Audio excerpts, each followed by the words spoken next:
random sporadic woos to begin.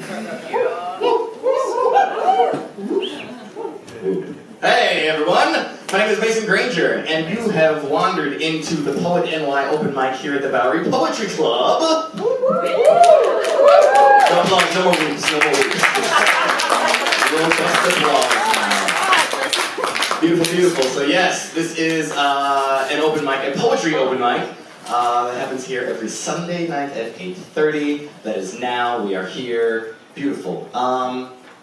Who here, this is our first time here. Just raise your hand if this is your first time here.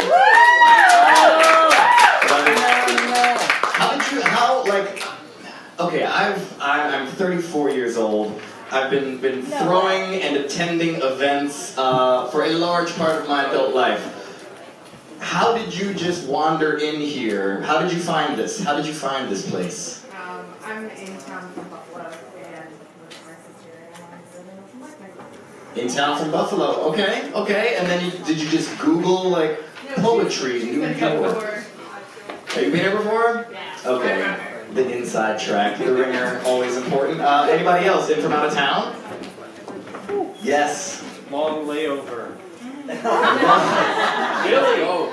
I was expecting it was like Long Island. Long Island.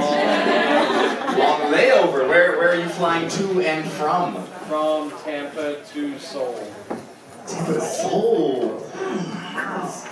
We are going to give you a juicy night of poetry to take with you. Lovely, lovely. When do you have to go back or go to the airport? Let's see, the flight's at 1, so we'll get over there. We'll leave in about an hour. Alright, so he's here for the open mic. Step in a little bit for the after party. Love it, love it. Okay, so I'll just let you know how this rolls for those who are seasoned vets and first timers wandering in from Jim Kelly's house. He's the old quarterback of the Buffalo Bills. Okay, so how this is going to work. There is 2 parts of this list. The first part of the list is a solid 8 people deep, okay? That part is going to be filmed. It will be live streamed. There will be hoopla. You will have adoring fans. People will start trolling your Twitter. All of that for your poems, all right? The second part is for people who want to express things in a more confined space, namely within these walls. And cameras will be off. There will be no other cameras, and you can do whatever you want to do, basically. Within these following parameters. 1 poem, okay? On the open mic, I'm going to call you up. You have 1 poem or 3 minutes, whichever comes first. Alright, so you got 1 9-minute poem, cool, we're here every Sunday, chop it up, come back as a trilogy. If you have a haiku or a tonka or any other short form poem, beautiful, drop it, let it ride, and that'll be that. We'll give it space to breathe. And so, yeah, what other, I always forget to name the rules, and then someone comes up and like, shit, I should have said that. Props. Drops? No, props. Props are encouraged. Please use props. If you need a prop, see me on the side. If you happen to have a bag of props, please donate to the cause. Now, this is not a poetry slam. Just so we know, this is not a poetry slam. Is very similar visually and artistically to this, except there are rules and there are tournament rules. And so if someone says, "Oh, I love my unibrow," and then they point to the unibrow, that's like a prop. And then there's referees and people with their suspenders pulled way too tight, like, "You can't do that." All right, this isn't that. This isn't that. This is just an open mic. You got poems. We got mic. Everyone else has ears. That's what we're here for. Cool? All right. Any other questions? I like taking questions. Let's see if I just did a TED talk or something. We got musicians? No musicians now? We can. You have music? I bought a guitar. You brought a guitar? Cool. You're in. There are musicians now here at the PoetNY Open Mic. No, that's cool. Do you need a plug-in? Yeah, she explained it to me. Okay, so you're all set. Are you on the first or the second part of the list? What's your name? Aaron Einhorn. Aaron Einhorn is... Number 9. I have 9? Yeah. Number 9, okay. I used to play in Aaron in the Magic Hat slot. Cool, you're after the break, so I'll talk to you after during the break and we can set all the parameters for that. Squeeze us inside the break. Squeeze you inside the break. Ooh. I used to play in the old Bowery. At the old Bowery? Oh, back when this was like a dark brick box. Yeah. And now it's like the ninth wonder of the world hanging gardens scale replica. Right. It is. This place is above any of our tax brackets, by the way. Like we're all in a room none of us belong in. But we're gonna make the most of it. We're gonna make the best of it. Alright, so yeah, I think that's all from me. I'm gonna kick this off. The list is gonna be in order. I felt bad one time. Somebody came in from London and they're like, I came early and I signed up number 3 and you skipped over me. Why?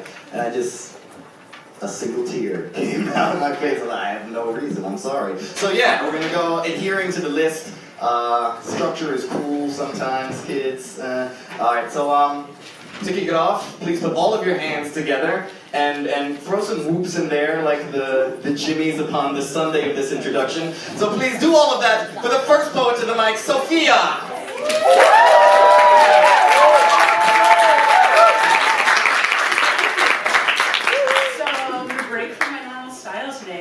Confessional poetry, and I'm gonna do a rap. Hey. Never done this before. Okay. Okay. Just imagine I want to create a world full of people making the world great. No room for hate in this place where everybody knows your name. A human with a heart, one like them, because we're the same to change the world. We gotta change ourselves first, so let's focus on the inside and root out the worst. Because everybody's got a little demon on his shoulder. What matters is whether you let it take hold or say no. This is what I've got, I'm not perfect, but I got love, and that's a lot. So let's start some people's hearts and give the boo. So let's start some people's hearts, give them the tools to make some art. Well, oh man. So let's start some people's hearts, give them the tools to make some art. We'll make a better world, everyone will have a part. The building blocks of this world, let's start here. Aiming for love, first we gotta have fear. No. Oh man.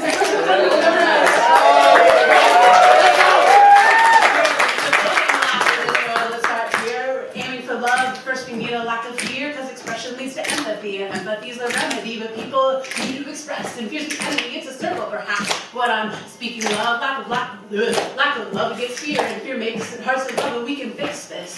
There are 2 different ways, inject love or take away fear, make people great, so this is it.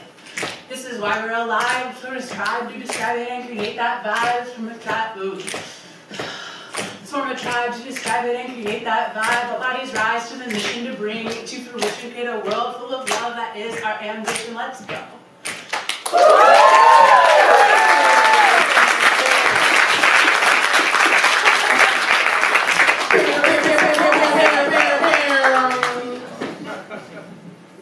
No one listens to Hot 97. No one listens to the radio in general anymore. I understand. That was like the equivalent of a grandpa joke, even though it was like 4 years ago. I was like, I'm sorry, Mason. No. Alright, cool. I just want to keep it moving. The next person on the mic is going to be Francesca.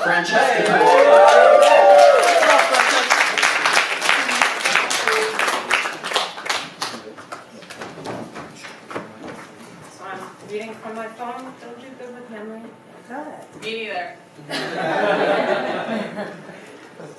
Easily dispensed, your slot machine. With minimal effort, our whole world to fall swiftly at your feet. Stay, leave, linger as long as you will.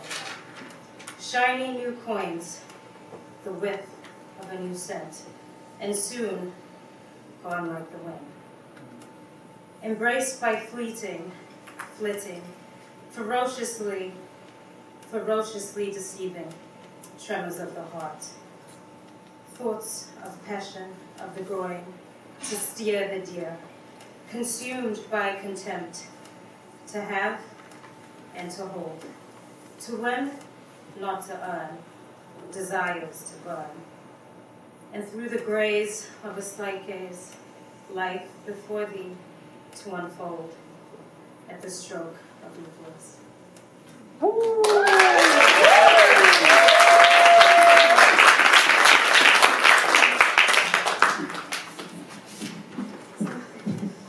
Alright, so I do a thing where I try to just flash estimate the height, because I know everybody is experienced with the mic stand. But if anyone wants to adjust to their own height, you just grab, twist, and do that. That was pointless. Okay, so the next poet to come through, who is approximately my height anyway, so I'll preset it for him. Anish! Anish!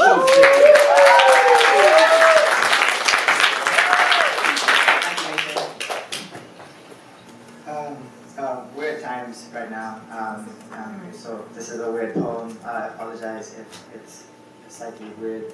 I really struggled with this week, so I wrote about it, right? Best thing to do? Okay. This one's called My Miniverse. I'm scared. I'm scared to say anything because I feel I might offend someone.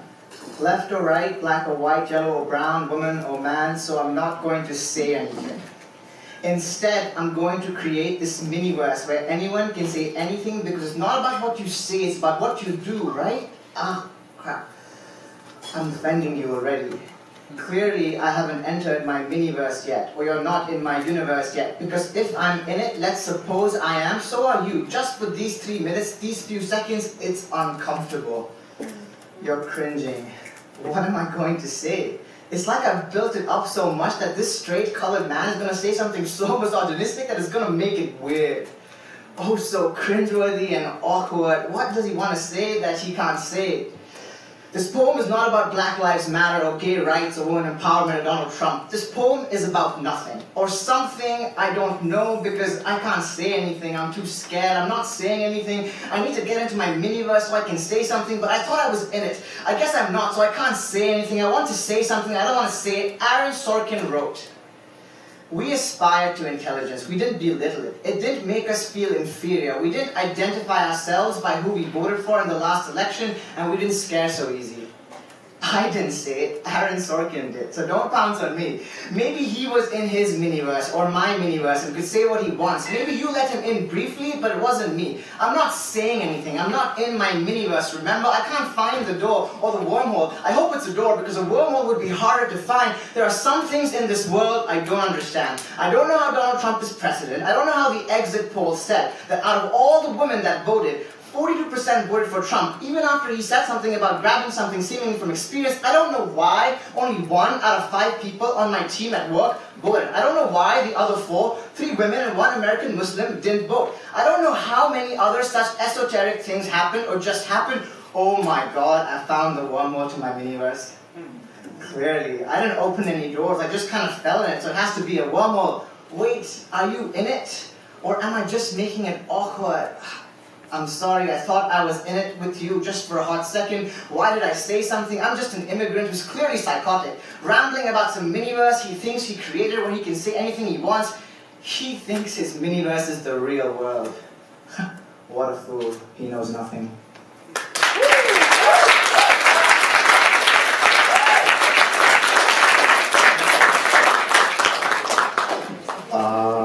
Yeah, there are things happening in the world. Let's talk more about that later. But now, to talk more about it now, or whatever he wants to talk about now, is going to be Josh Adler. Josh Adler to the stage.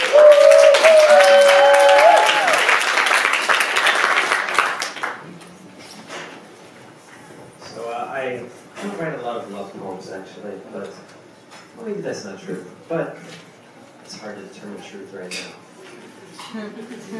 But I did write this love poem to crises, just to crises in general.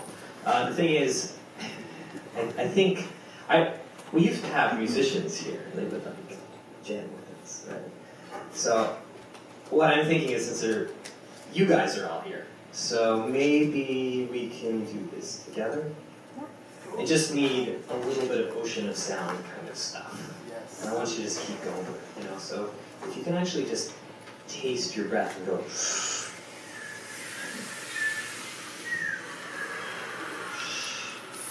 Good, that's good. Just keep that going. Just, you don't have to voice it. Yeah, that's good. That's really good. Swoosh. Whatever feels good. It's really nice. That's really nice. You hear everybody? That's good. I love hearing everybody's voice. It's so important to hear all the voices.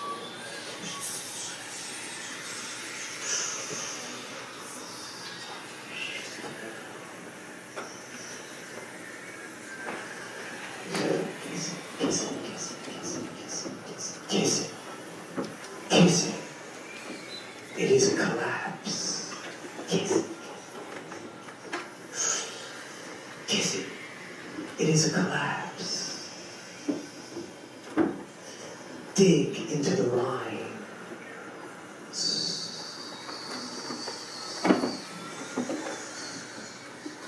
Drain every last zing. Like storm clouds counting their raindrops. Who will buy our shame?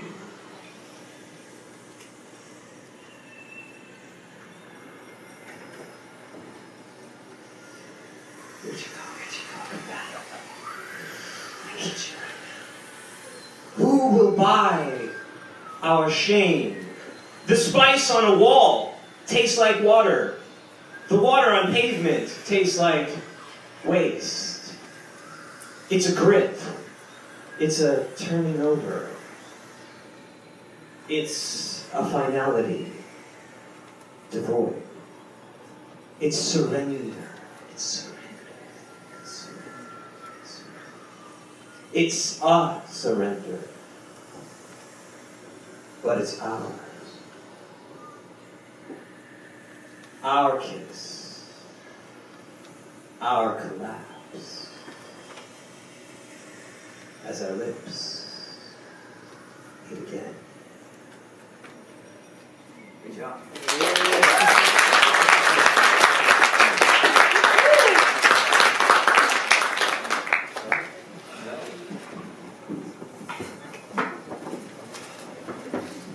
Out of breath from breathing so much. That's a thing. All right. I want to bring up the next poet to the mic. Is going to be one Olivia Gatwood.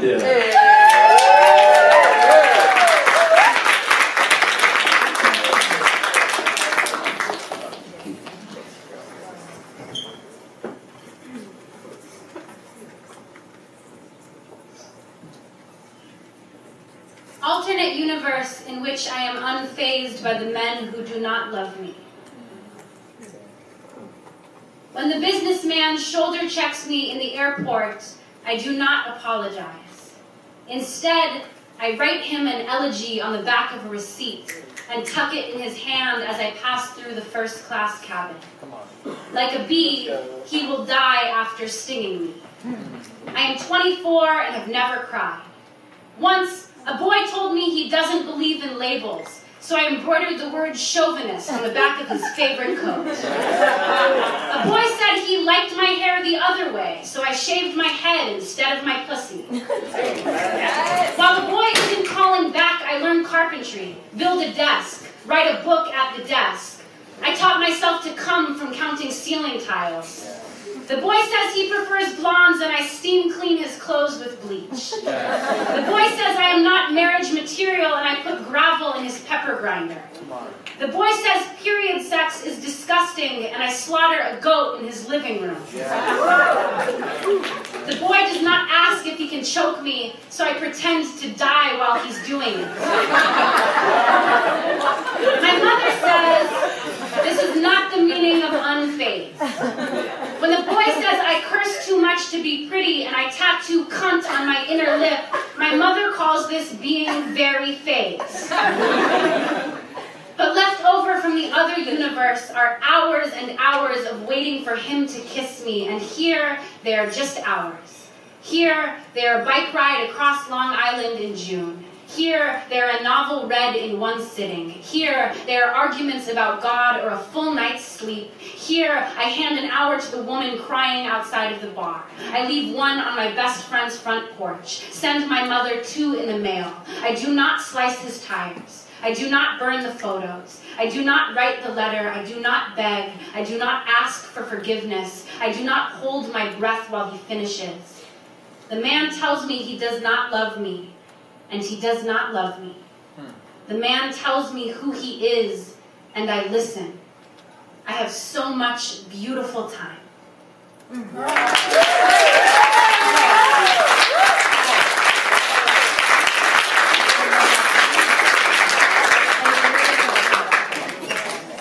one thing that I just want to put out into the atmosphere, if you enjoy poems that you hear here tonight at the Bowery Poetry Club, sign up for the mailing list. At Bowery Poetry, there's a mailing list over there at this, the kiosk, the podium, with who's raising their hand? Who's raising their hand? They have a clipboard attached to their person, and you can sign it. You put your email address. Like, we all have like mad email addresses. Put like the real one so that you'll get the newsletter. And then you'll be made aware of all the events that happen here. There are, because you might want poetry and it happens to not be Sunday night, and then you'll be like, oh shit, there's still stuff happening, and you will know. Okay, so we're gonna keep it moving now. You can sign up for that during the break, when you also get drinks. But prior to all of that, I want to hear from Britt. Britt Elizabeth. Come on, Britt. Britt Elizabeth.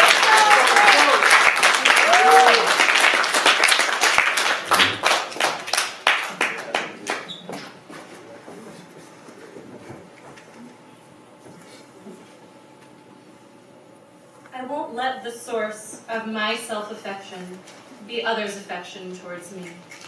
Being liked should be a byproduct of living in the direction that pulls you upward and forward, not with force, but as if asking you to dance.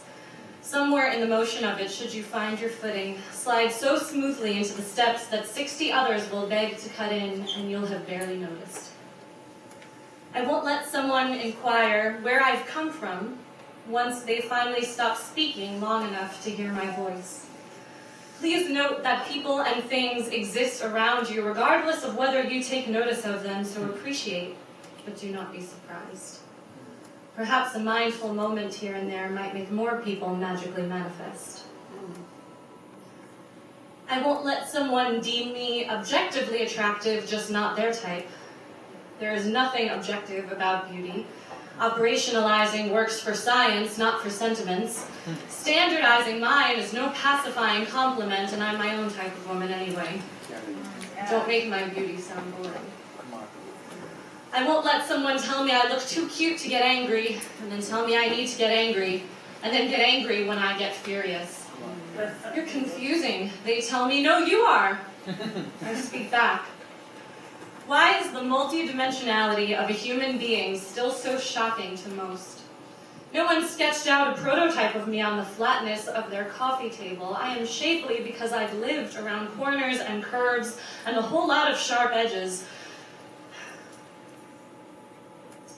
So don't attack the art that you don't understand.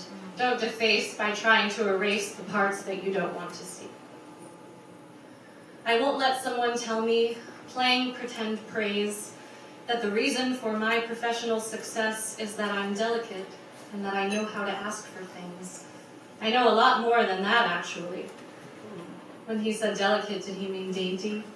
Did he mean knowing my place, not overstepping my flowery boundary, lest I look and sound less pretty? And he's right, I am delicate, but it's patience, not complacency he's picking up on. Besides, delicate things don't bend to the wishes of others. They insist on staying beautiful until they break, and they are willing to be picked up and potentially shatter. I won't let myself wonder too long why it is that I can't do what they're asking. Carrying criticisms is unconstructive. Use them or let them fall. And certainly don't let them use you. I won't let you assume that this is my way of spouting suppressed anger on a stage. Each comment is carefully constructed in the hopes that it resonates with some soul stirring in silence who happens to feel the same.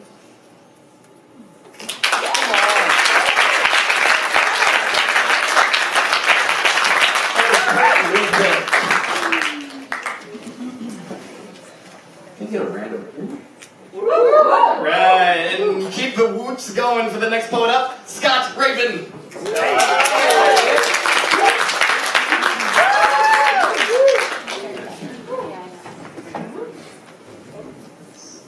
Can everybody just take a second and just smile, right? Smile, smile brighter than any cell phone screen. Nice.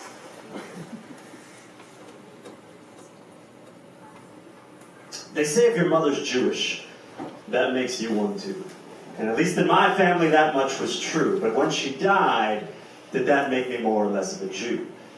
Because from that point on, my faith wavered from Seder to Seder. How can I believe in a higher power that could so easily take her? Moreover, who would it be when I finally met my Maker, which Creator? On the morning of the 18th anniversary of my mother's passing, I rented a car in an attempt to visit her headstone. Before setting off, I wrote a poem, which I'll skip now.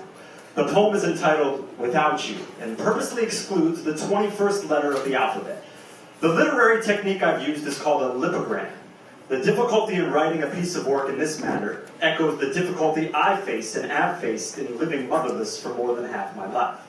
The poem is a Shakespearean sonnet, or acrostic sonnet, depending on who you ask, in its attempt to blend the son of an English teacher's literary bent and unquenchable love of language with the disgust of a cell-dividing disease that takes without asking. It's also, admittedly, a pretty pretentious device. Deployed here as a mere call for attention, and attention I've no doubt been deprived of in lieu of her untimely passing. Now, most people spend eternity searching for the meaning of life. I solemnly seek the meaning behind her death.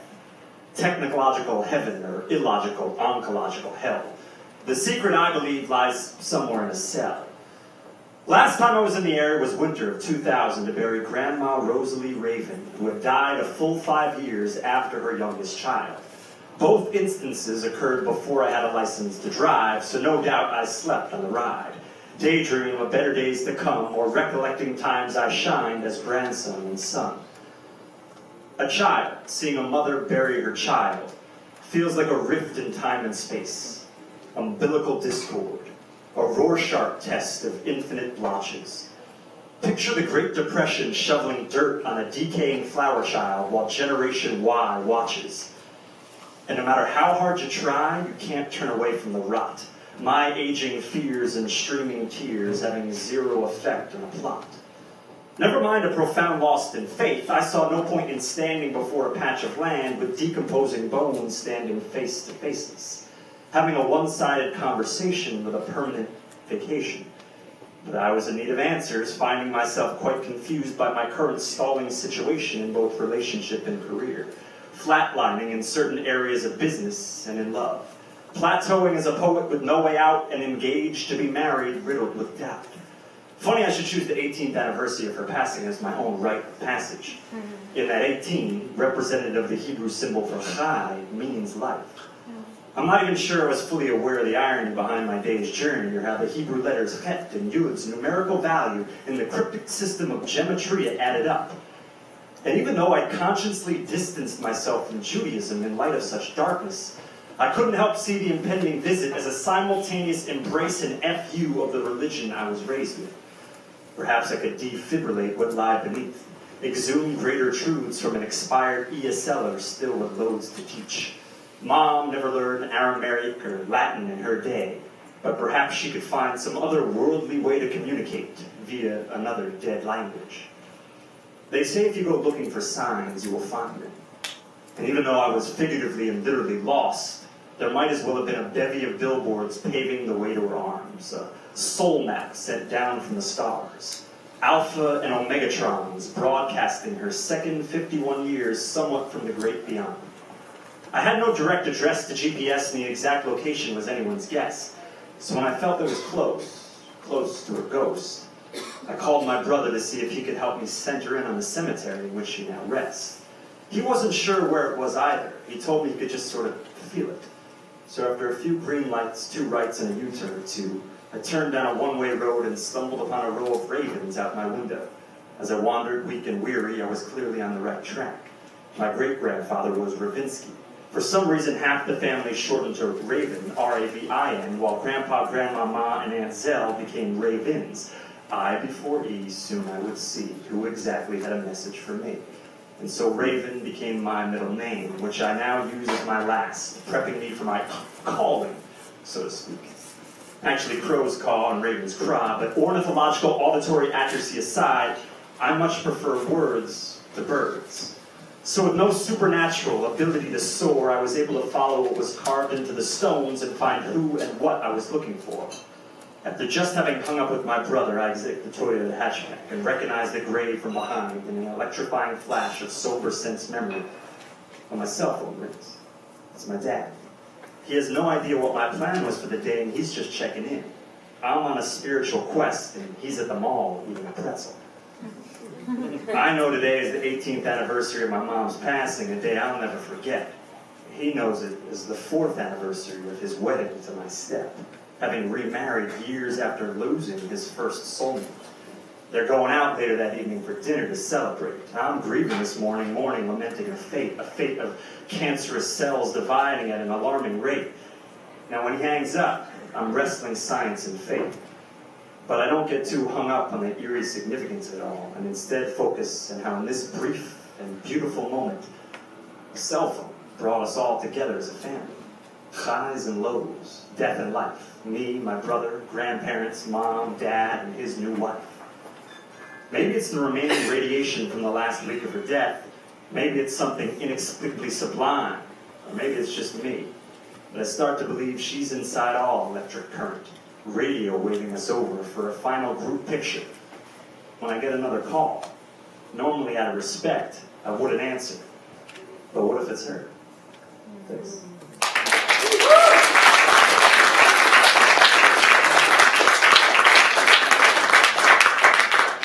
So, has everyone seen the I don't know if it's a meme or just internet video of Salt Bae? You know what the Salt Bae is? Okay, so a quick explanation. Salt Bae is a man, a very attractive man, who is barbecuing and filleting a very large piece of meat with a very large cleaver. But not just any, like a man who, if you were at, I don't know, at the cliffs of some ravine and you dropped your phone, he would say, "Oh, I'll get it." Pull off his shirt and like clip dive in and retrieve it. So picture that man. And he has a big knife and there's a big like piece of meat and he's just like cutting, like, if you've never like trimmed the fat off of a piece of meat and imagine doing that in the most sexy manner possible, that's what he does, okay? And he just chops his meat and I'm watching it and like I'm straight and I'm like, I'm a goat right now. Like I was into it, I was watching this, loving it. And then at the very end, he hits like this pose with like has a pinch of salt and just like, and just with like a twist of his fingers, a spray of perfect salty parabola just cascades upon the meat, and you're like, this man can do things that I can't. I wish I could, and I want him to do to me somehow. So that's Salt Bae, and to say that Scott Raven, I believe, is the Salt Bae of the alphabet. Because he just dropped the word ornithological on you. And I don't know who caught it. I love it. Okay, that was it. So, we have one more person who's going to come up on the open mic, and then we're going to turn things over to Anthony Febo, tonight's feature. Bearing, if I do say so myself, a resemblance to Salt Bae, I must say. Could be cousins. Alright, he's gonna come up and bless us with a 50-minute feature. Where did that? No. Shorter than that, but it's gonna be dope. And before that, though, we're gonna bring up the last poet on the open mic. So please put all of your hands together for Andrew.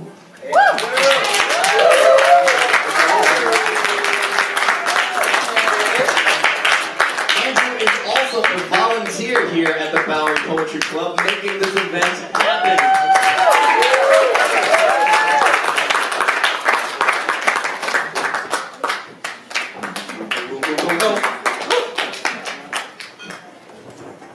So before I start, the poem I'm going to read was not written before this. I'm literally speaking as I'm thinking. There's no reading or writing or memorizing. It's what I'm doing. But that's not the poem. The poem starts here. The heart was hit before it begins to start beating. But yet, on the screen in the hospital room, I still see the grid beeping. I hear the sounds murmuring. Friend, tramp, where's the bend that leads? to the great end where all are praying happily, prancing gleefully in a field where all is sunny and happy. And yet, I sit down in a chair and notice that everything is quite bare, but also playful like a bear. It's almost like this playful quality that's a serenity because nothing is happening that's killing me, but yet I'm in a hospital watching the screen beeping. So something is wrong, but I don't know what it is. It's like after you hit a gong and the sound reverberates and you still hear it, but obviously the gong is not being hit, so where does the sound come from? And this year I had a roommate from Seoul, speaking of Korea, and this was also the year I got to know my soul. And it was interesting because on the Korean flag it's yin and yang. And this year I found a balance between how much dark can enter the light before you start morphing with it. The 2 dots on that flag make you think of the 2 points on your mind. You can either fall into disarray or you can go into an exciting moment of sun rays.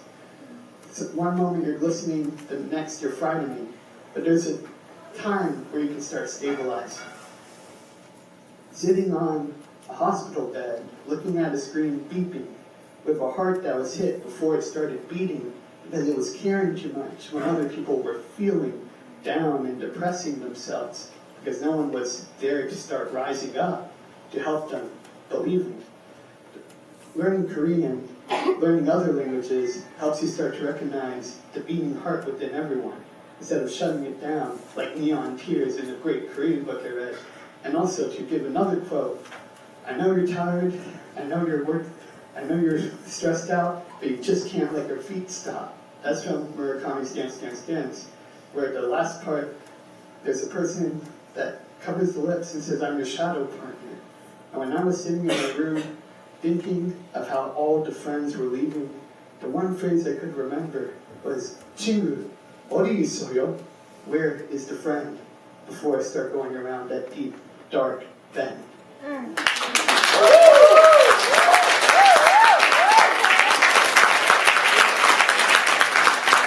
That was Andrew Sikorski. You happen to be wearing a rather dashing sweatshirt, if I say so myself. And that sweatshirt, and now that's weird, I was going to say and many others like it. There's only one design, but it is obtainable at the merch table over there. And I received word from on high that the merch is all $5 off tonight because it's Sunday and the Lord decreeth it. So that is that. I will now introduce the feature for the night. This is Anthony Febo. Came down all the way from Boston, Massachusetts. That is like the North Bronx.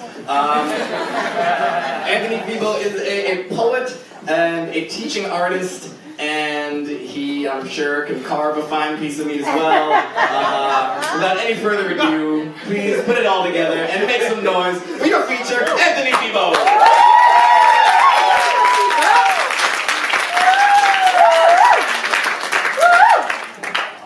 With those cool pants. What's up, y'all? Alright, if you are here and you are breathing, I'm gonna need you to make your favorite animal sound. You guys still hear me not breathing because I ain't hear no animal sounds. That's cool. You grown. My name is Febo. I'm Puerto Rican as fuck. We're gonna have a lot of fun tonight because we kind of have to. Because if not, we'll all be crying because there's a lot of shit happening in this world. And y'all chose to be here tonight. You didn't have to. You know what I'm saying? You could have been anywhere else. You chose to be here tonight, and that in itself is an act of love, and I'm really thankful for it. And so I'm really excited to be here, y'all. I want to have a good night. Is that okay? Yeah. Can we have a good night? I've had literally the best day of my life, and I want it to continue because I'm really excited to be here. So we're going to start it off by doing a quick repeat after me song, yeah? Yeah. Check, check, ole.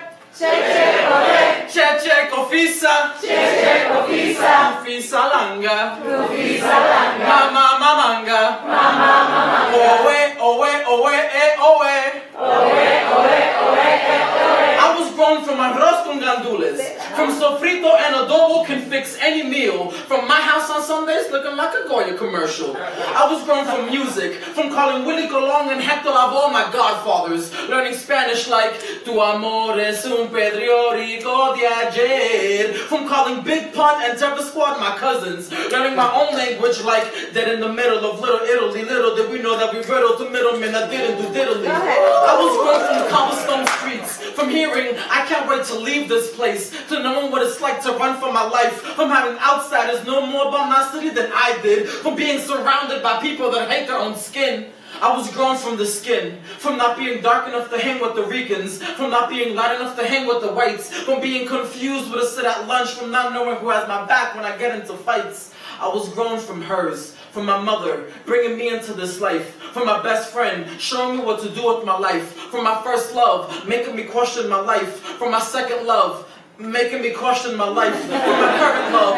making me thankful for life, for being thankful. I was grown from being thankful, from knowing what love is from parents who love each other, from knowing what love is from parents who hate each other, from knowing that sometimes that's what love is in a Spanish household, from having lived in the city and in the campo, from falling asleep to police sirens and to coquis, from experiencing all 4 seasons in summer all year round. Yeah, I was grown from do-rags and Timbs, from buying 2XL t-shirts and 40 waist jeans when I weighed 135 pounds, from not knowing where I fit in, from waking up every morning and wearing clothes that I did not fit in. I was grown from the pen, from listening to Mos Def and reading Shakespeare was just a common weekend, from losing my notebook in high school and swearing I will never write again, but I was grown from trying again, from my mother, being forced to drop out of school to watch over her siblings, then getting her GED, then getting her bachelor's, then getting her master's, then becoming a teacher just so she can come home and have plenty of time to tuck my sister and I into bed. For my father,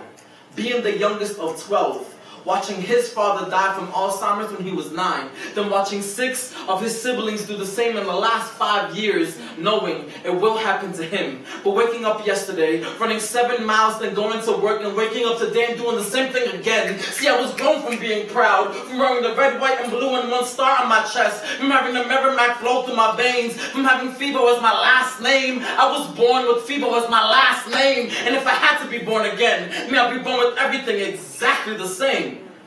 I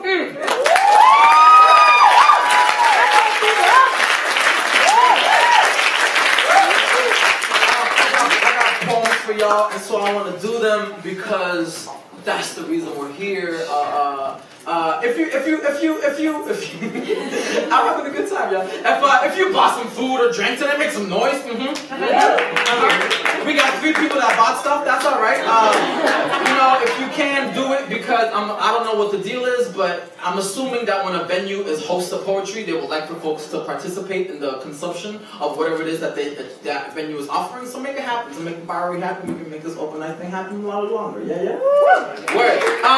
Shout out to representation, because that joke's important. And if you don't know who this person is, Google it, but hopefully you do, because y'all grown for the most part. I'm used to being in front of teenagers, and I gotta like stop midway and tell them who it is, but I ain't doing it this time because y'all grown, so. All right.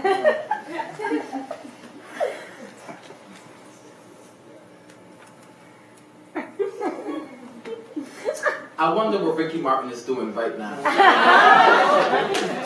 wonder if he's ever used his belly button as a hot tub for gummy bears. I wonder what he remembers of his 1999 MTV performance of She's All I Ever Had. Because what I remember is being with my family at my grandmother's house, huddled in a 1-couch living room surrounding her new TV that her children bought her, as if we were in the front row of his concert, as if watching Ricky Martin perform on MTV means we all made it, means people know Puerto Ricans is here now.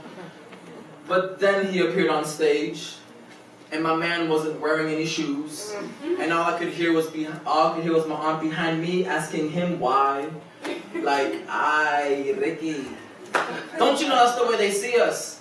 Unworthy of the most basic protection. Pero Ricky, esto no es un beach. It's supposed to be the moment that the gringo will look up to us, not down at your bare feet." But then, he sang. Y'all, with a voice like that, he had to be godly.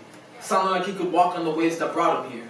Sounded like no matter what language you spoke at home, he was giving us a voice and the rest of America was singing along. See, Ricky knew this vida would be loca, so we put it in his own mouth before the rest of the world could swallow us. He knew if he could create music to make people move, then maybe the parents of the girl I had a crush on would ask me to teach them how to dance instead of asking me to teach them how to say, "You're not welcome here" in Spanish. We all knew Ricky Martin wouldn't last, not because the song's gonna make us feel, but because that's what happens when you're Latino in American media. We are just a fever, just a tickle in the back of your throat you used to call out of work, just a sacrifice to fill your diversity quota. I know what it means when I hear Spanish in a song now. It means we recognize you exist, but only in the parameters of this chorus. But when I think back to watching him perform on MTV, seeing someone that looked like me, that came from the same place my parents did, y'all, it made me feel like, you know when you're younger, and you haven't made a decision as to whether or not you believe in God yet, but you still make wishes when you blow out birthday candles. Yeah, seeing him made me feel like that.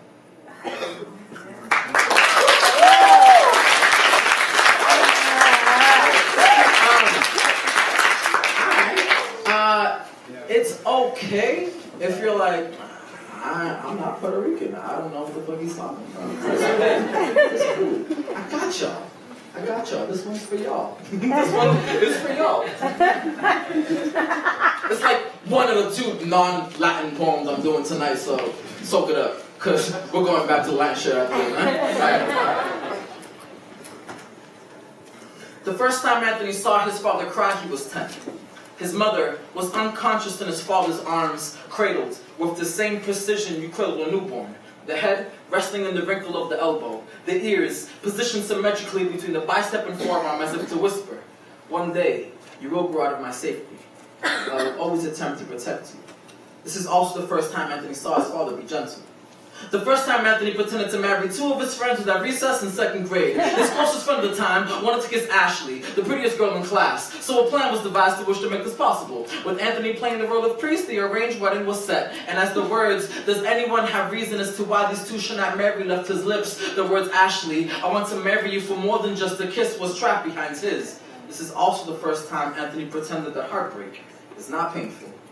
The first time he ever heard hip-hop was also the first time he heard his own voice. The first time he performed, he got booed off stage, but it was also the first time he ever felt at home. The first time he witnessed glass shatter was within the midst of an argument. The exclamation of "smash" is always louder when done on purpose. This is also the first time he ever witnessed his father be sorry. The first time Anthony tasted his own blood, he was 7. He and his family were at a nearby park, and when it was time to return, Anthony went ahead. Perched at the top of the hill, he smiled at the only obstacle between him and his home, then mounted his bike and rode down that slope at speeds never before reached, then crashed into a chain-link fence, his face battered and bruised, leaving a trail of evidence all the way back to the house. This is also the first time he ever tasted freedom. The first time Anthony felt safe saying, "I love you," was after 3 years of glass shattering, 3 years of pretending that heartbreak is not painful, that there is always a trail of evidence leading to a battered and bruised past that will prevent you from achieving speeds never before reached, that will taste like words swallowed, that will fit in the wrinkle of your elbow, that will sound like booze, but don't let it feel like home. Remember the first time you heard your own voice, how it sounded like music. I've seen someone be gentle as their attempt to protect you. A crying may not provide answers, but will taste like freedom. Even if the prettiest girl in class does not kiss you, you are still lovable. So the next time someone calls you a monster, just smile and show them the blood in your mouth.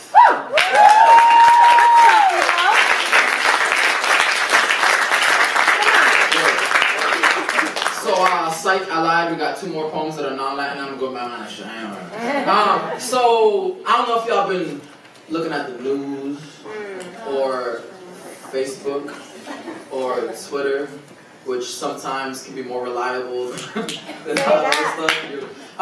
But there was, when the ban happened, there was a strike from the New York taxi folks, which was really ill, and then there was a push for Uber folks to pick up the slack that didn't happen, and it's very unfortunate because your boy's an Uber driver. And so I was tight. I'm like, damn fam, that's like my income when I'm not doing this poetry jump. So your boy gotta find something else. But shout out to doing things you don't want to do in order to survive. Yeah, but you know, I'll just lift. I'll lift. All right, we're good. We're okay. It's okay. I'll give you a code afterwards. So when I'm done with this poem, something's gonna happen. All right, but I'm gonna pretend to walk off stage because the poem's like. It works really well when I walk off stage. Alright? I don't specifically for that, but I'm in the middle of this motherfucker, so like I can't just like walk off stage and not have any more poems. But I'm gonna walk off and then you're gonna see another person on stage and we're just gonna have a good time, pretend like that person was there the whole time. Yeah, yeah? Yeah, yeah. I got 3 people saying yeah, yeah. Can I get a yeah, yeah? Yeah! Here you go. Side eye while I Uber drive volume 3. So, I refuse to pay $10 a month for SoundCloud Go, meaning I subject myself to commercials, meaning I've grown to hate the Staples guy from the Staples commercials, meaning I feel hate at least 20 times a day, meaning once again I'm choosing pain as a distraction from pain, because I hate driving, because most of my life I've made a living by actually connecting with people, and now the majority of my passengers just want to sit and drive in silence, which is their right and totally cool. I mean, I chose this playlist on purpose, but I also choose not to pay $10 a month for SoundCloud Go, which means I'm choosing to feel enraged every time a commercial comes on, and this is so me. My mother asked why I'm eating pizza when I know I'm lactose intolerant. I tell her 2 things. I do what I want. I walk around with an indescribable pain, a pit of despair, and no one knows who dug the hole. So most days I choose to shovel myself, whether it is dairy or this job with the Staples commercial, because the only time I have any type of relief from the shadow that follows me is when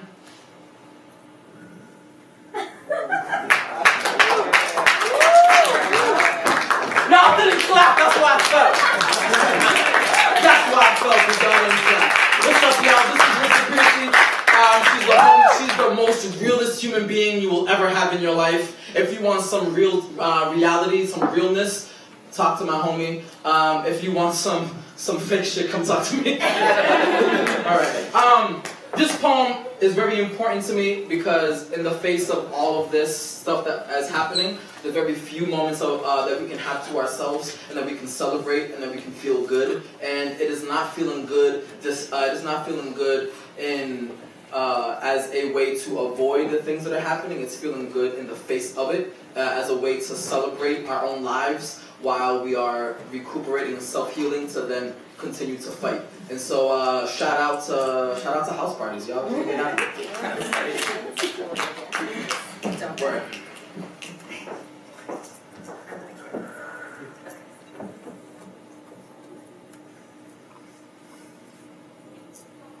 So there I was, dancing at a house party in Roxbury. In the middle of a hookah bar. And everything about this moment was so lit. The DJ, who was technically the homeowner of a really good 90s Spotify playlist. The DJ, who is technically the guy behind the counter playing those same 5 songs on repeat, was still the DJ, and I swear she was reading my mind. Cause every song she played brought me and this girl closer.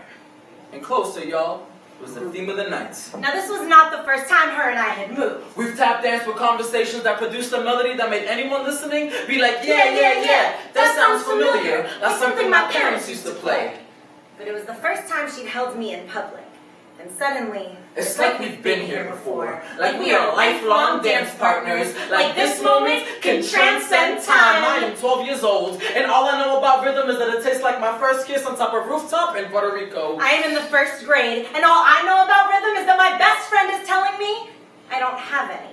While downstairs at my sister's 6-year-old birthday party, dancing on top of my bed, there is way too much reggaeton being played. I am 14 at my first high school gathering, and literally the 2-step is saving my life. Until this girl with moon-like hands guides the blood in my hips to move with hers. I'm 24. 21. Pretending we are the only 2 people in the room. And all the practicing with my long sleeve t-shirts in front of my mirror is paying off. This dance floor is mine. Sean Paul is egging me on, and I am done winding straight into the heart of a girl I once thought was too good for me. I am here in this moment, dancing with her in a Roxbury the apartment. I am here, in this moment, dancing with her in the middle of Georgetown. My feet tiptoeing around the fact that I like her. My hips howling and thankful for this moon. My forehead dedicating and keeping a theme with the night she is close. My feet afraid to stop moving. My hips relieved to finally dance with a body that mirrors my own, my forehead. Dedicating itself to her chest, she pulls me close. And y'all, this is not the first time her and I have moved.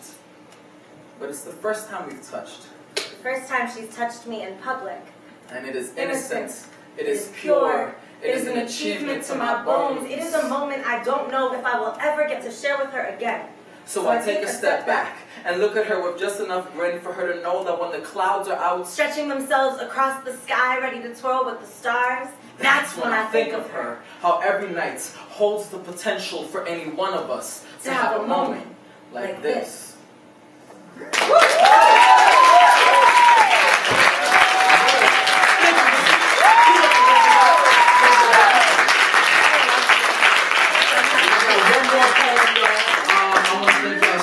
Being here. I do have chapbooks. They are sliding scale. Honestly, just come talk to me, to be real. Like, I'm here. I'm driving back to Boston tomorrow, and so I'm down to have a conversation with y'all. I gotta know where to be. We'll kick it here for the rest of the night. And I'm really thankful that y'all have chosen to kick it with me at this point. Regardless if you came here for me or not, it don't matter now. I'm telling my mom that you did. So, shout out to doing things you want to do in order to survive. Hey. Let's end with some good vibes, y'all. Let's make it happen. Tonight, I'm cooking. Because I miss the creation my hands can make. Too often I focus on my knuckles, and tonight I'd rather use the precision of my fingers to cut a plantain. Place them in a pan and wash them tan in oil, like if I never moved from Puerto Rico would my skin be tostón as brown. How I cook to feel closer to home. How this has nothing to do with who can cook better and everything to do with the man on the train that yelled, "English please," when I was just giving directions to someone in Spanish. How he was trying to claim space for his ignorance by diminishing my culture. How there is no correct way to be Latino in public after being told to shut up without proving that person right. So tonight, I need to cook. I need to take something dead, massage it in adobo, let it get loose to the song of oil and sweat, and watch it give life to those that eat it. Tonight, we will eat. Tonight, we will praise over our food and not worry about the language we do it in. Tonight, the stereotype of being Latino and loud does not exist here. We are all too busy reteaching our mouths how to be a host for this food, how to leave room for dessert, because there is always dessert in my house, and they all have names that don't have names in English, because when you taste this good, there is no need for translation. There is no English, please, for flavor, for tradition that keeps culture alive, because we all need to eat, because we all need to live, because what's the point of doing either without a little sazon, like the next motherfucker that yells, "English, please," when I'm just giving directions to someone in Spanish, must be bitter. Like, they must be what they eat. Like, tonight, I will be an island.